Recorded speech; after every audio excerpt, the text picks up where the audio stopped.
அதாவது வாள் கையில் இருந்தால் பரவாயில்ல, பின்னால் இருந்தால் தான் தப்பு. அனைவருக்கும் வணக்கம். அதாவது எப்போவுமே நான் கூப்பிட்டா எல்லாருமே ஓரளவுக்கு ஆதரவு தந்து வர்றதுக்கு உங்களுடைய பொற்பாதங்களை தொட்டு வருக வருகவென வரவேற்கின்றேன். முன்னாலே டத்தோசரி வாங்கணும், மலேசியாவிலையும் வாங்கணும், இந்த மன்னர்கிட்டையும் வாங்கணும். அதான் மினிமம் 3-4 இயர்ஸ் கேப் வேணும் அப்படின்ட்டு. எங்கள் அம்மா என்னை படிக்க வைக்கிறதுக்கு ரொம்ப கஷ்டப்பட்டாங்க. என் புள்ள படிக்கணும், உலகத்தில் பெரிய ஆளாக வரணும் அப்படின்ட்டு. நல்லா படித்து நிறைய பட்டமெல்லாம் வாங்கணும் அப்படின்னு அடிக்கடி சொல்லிகிட்டே இருப்பாங்க. முதல்ல என்னை பெற்ற தாய்க்கு இந்த தான்சிரி பட்டத்தை என்னை சமர்ப்பிக்கிறேன். என் தாய் அவங்க இப்போ உயிரோடு இல்லை, இருந்தாலும் அவங்க எண்ணத்தை நான் நிறைவேற்றிக்கிட்டு இருக்கேன். அதான் உண்மை. இந்த பட்டம் பொறுத்த வரைக்கும் நிறைய ஒரு 4-5 ப்ராடக்ட் கண்டுபிடிச்சிருக்கோம். இன்னோவேட்டிவாக சினிமாவில் இருக்கிறோம். தன்னம்பிக்கை பேச்சு உண்டு. இன்றைக்கி 2000 குடும்பங்களுக்கு வாழ்வாதாரமாக வேலை கொடுத்துக்கிட்டு இருக்கேன் இந்தியாவில். விஐபி ஹேர் கலர் ஷாம்பு மூலமாக, ஃபேக்ட்ரி மூலமாக, மார்க்கெட்டிங் மூலமாக. அது இல்லாமல் சினிமாவில் இருக்கிறோம், நடிச்சுக்கிட்டு இருக்கோம், அதெல்லாம் வேறு. இந்த சைடு ஏவிஎம், இந்த சைடு விஜயவாகினி.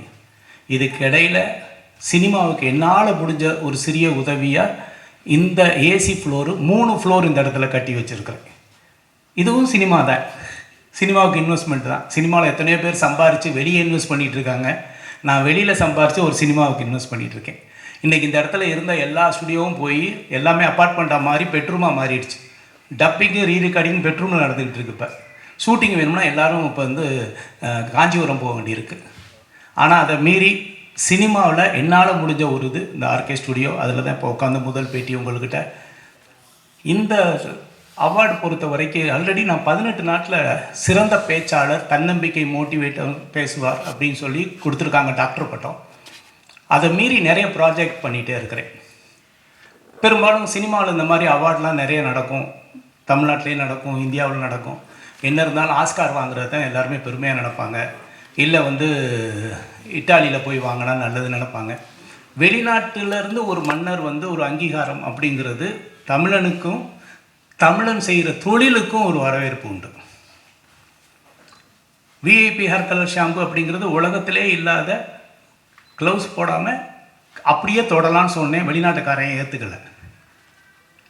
தமிழ்நாட்டில் இருக்க ஒருத்தன் கண்டுபிடிச்சிருக்குது, அது எப்படி சாத்தியம்? வெளிநாட்டில் மார்க்கெட்டிங் போன உடனே நிறுத்திடுவான். நான் அழகாக சொல்வது உண்டு.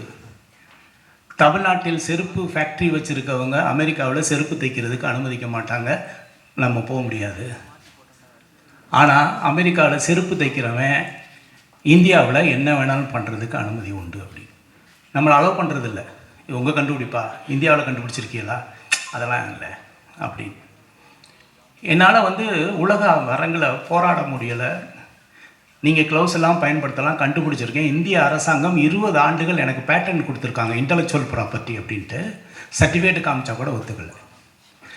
என்ன பண்ணால் தான் ஏன் ஒத்துக்குவீங்கன்னு கேட்டால், இல்லை சார் அது இந்தியா, சைனா அதெல்லாம் அப்படிங்கிறான். அப்போது ஒரு முடிவெடுத்து லண்டனில் போய் கின்னஸ் வேர்ல்ட் ரெக்கார்டு ஆஃபீஸில் அப்ளை பண்ணி, உலகத்திலே வெறுங்கையில் பயன்படுத்தக்கூடிய ப்ராடக்டை ஒரு தமிழனா ஒரு இந்தியனை நான் கண்டுபிடிச்சிருக்கேன், ப்ரூவ் பண்ணுறேன்னு சொல்லி 1000 சொச்சம் பேர் தலையில் ஹேர் கலர் கிரே ஹேரோடு இருக்கிறவங்களுக்கு ஹேர் கலர் பண்ண வச்சு, வெறுங்கையில் பண்ண வச்சு, கையில் ஒட்டலைன்னு ப்ரூவ் பண்ணதுக்கப்புறம் தான் உலக மார்க்கெட்டில் நான் என்ட்ரி ஆனேன். ஏன்னா இன்றைக்கி இந்தியர்கள் தொழில் செஞ்சாலும், தமிழர்களாக இருந்தாலும் உலக மார்க்கெட்டில் அங்கீகாரம் கிடைக்கல. இந்த அங்கீகாரத்துக்கு ஒரு படிக்கட்டாக தான் இதை நான் பார்க்குறேன். வெளிநாட்டில் இருந்து ஒரு மனத்தை தொழில் செய்கிறாங்க, ஒரு பண்ணுறாரு, இந்தாங்கன்னு சொல்லும்போது வெளிநாட்டில் போகும்போது நமக்கு ஒரு விசிட்டிங் கார்டாக இருக்குது. அதான் உண்மை. இதனால் நான் சாதிச்சிட்டேன்னு சொல்கிறத விட சாதனை நோக்கி பயணிக்கிறதுக்கு ஒரு பாதையாக இந்த தான்சிரி எனக்கு அமையும். கின்னஸ் வேர்ல்ட் ரெக்கார்டும் அப்படி தான். கின்னஸ் வேர்ல்ட் ரெக்கார்டு படைச்சிருக்கேன், கையில் ஒட்டாதுன்னு சொன்னப்போ எல்லோரும் வரவேற்றாங்க. ஒரு 25 கண்ட்ரியில் பிஸ்னஸ் பண்ணிக்கிட்டு இருக்கேன். ஆமாம், பிஸ்னஸ் பண்ணிக்கிட்டு இருக்கேன். ஆனால் சினிமாவுக்கு ஒரு ஸ்டுடியோ கட்டி வச்சுருக்கேன். இங்கே பார்த்தீங்களா எவ்வளோ பெரிய ஏசி ஃப்ளோர் இருக்குன்னு. உண்மையை சொல்கிறேன். இப்போ ஒரு படம் பண்ணிக்கிட்டு இருக்கேன்னா, ஒரு விலங்குகளை வச்சு குடும்பத்தோடு பார்க்குற படம். ஆல்மோஸ்ட் ஷூட்டிங் முடிஞ்சிருக்கு, விரைவில் ரிலீஸுக்கு வரும். சினிமா அப்படிங்கிறது என்னுடைய கனவு, என்னுடைய பேஷன். அதை விட சினிமாவில் நம்ம இருக்கோங்கிறதுக்கு நிச்சயமாக நான் ஒரு சேவையாக நினைக்கிறேன் இந்த ஸ்டுடியோவை. இதில் பிளாட் கட்டியிருந்தால் நல்லா கட்டியிருக்கலாம், நல்ல வீடு கட்டியிருக்கலாம், எல்லாம் கட்டியிருக்கலாம். ஆனால் இந்த கோடம்பாக்கம் அப்படிங்கிறது உலகுக்கே தெரிஞ்ச ஒரு விஷயம். சென்னைனாவே கோடம்பாக்கம் தான் பேசப்படுற விஷயம். நான்லாம் வந்து காரைக்குடியிலேருந்து கனவு கண்டு கோடம்பாக்கத்துக்கு வந்தவன். எத்தனையோ இளைஞர்களுக்கு முன்னுதாரணமாக அந்த கோடம்பாக்கங்கிற பேர் இருந்திருக்கு. ஆனால் இந்த சினிமாவை கோடம்பாக்கத்தை விட்டு துரத்திட்டாங்க. இப்போ கோடம்பாக்கத்தில் இல்லை சினிமா. என்னன்னாலும் இருக்கணும்னு நினச்சி தான் இந்த ஸ்டுடியோ கட்டியிருக்கேன். ஆதரவு தாருங்க.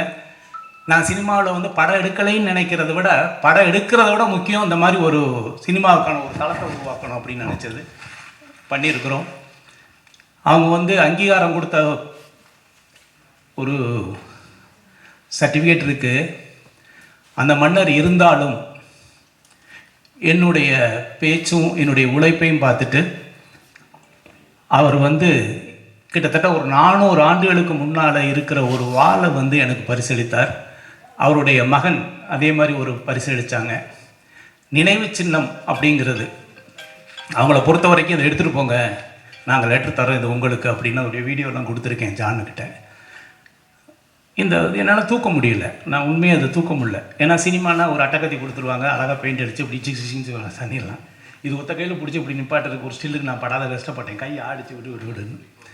அந்த காலத்தில் வந்து வீரம் அப்படிங்கிறது இந்த வாழை தொட்டு பார்க்கும்போது தெரியும் ஒருத்தனுக்கு வந்து எவ்வளோ பெரிய வீரம் இருந்திருக்கும், அந்த வீரத்துக்கு அவன் எவ்வளோ தகுதியானவனாக இருந்தால் அந்த வாழை எடுத்து ஃபைட் பண்ணியிருப்பாங்க அப்படின்ட்டு. இப்போவும் யுத்தம் நடக்குது உலக லெவலில். கம்ப்யூட்டர் கேம்ஸ் பார்த்த மாதிரி இருக்குது. நீங்கள் வேணால் பாருங்கள், அப்படி தான் இருக்குது. கம்ப்யூட்டர் கேம் மாதிரி தான் இருக்குது. எத்தனையோ யுத்தம் பார்த்துக்கிட்டு இருக்கோம். அந்த காலத்தில் களத்தில் இறங்கி அவங்களுடைய வீரத்தை காட்டின வாள், அவங்கனால இதை எடுத்து வீச முடியும்னு காட்டின வாள். இப்போ அப்படிலாம் இல்லை, கம்ப்யூட்டர் உலகமாக மாறிடுச்சு, யுத்தம் வேறு மாதிரி போயிட்டுருக்கு, டிஜிட்டலில் போயிட்டுருக்கு, ஏஐயில் போயிட்டுருக்கு. ஆனால் எனக்கு இந்த வாழை பரிசளித்தது பெருமையாக நினைக்கிறேன். அதை இந்தியாவுக்கு எடுத்துகிட்டு வந்திருக்கேன். அதை உங்கள்கிட்ட காமிக்கிறதும் சந்தோஷத்தை பகிர்ந்துக்கிறதா நினைக்கிறேன். மகிழ்ச்சி.